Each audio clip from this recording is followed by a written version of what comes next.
Go. All right, this is the standing version of the isometric seated clamshell that we've done over and over in class. This is also from our PT that we work with. So you want to start with this one, standing nice and straight. Your knees are going to be soft, your transverses are on, you've got a little kegel going so your pelvis is stable. And then you're going to very slowly, with really good control, start to squeeze your glutes. So it's not a big squeeze, because what we're going to try to do is actually squeeze enough towards the outside so that your leg and your femur start to sort of externally rotate a tiny bit.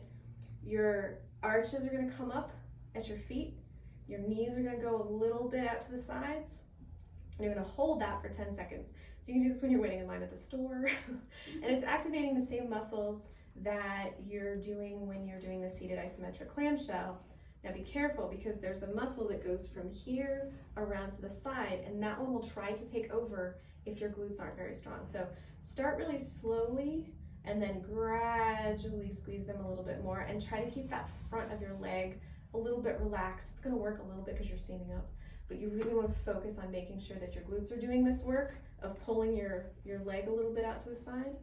And as a reminder, your feet are definitely not moving. You're just kind of picking up your arch a little bit. So this one's really helpful to remind you how it feels to engage your glutes fully when you're standing, when you're walking, when you're doing normal things. A lot of people don't, and then they have these muscles in your inner thigh muscles take over, and then the knees tend to do this.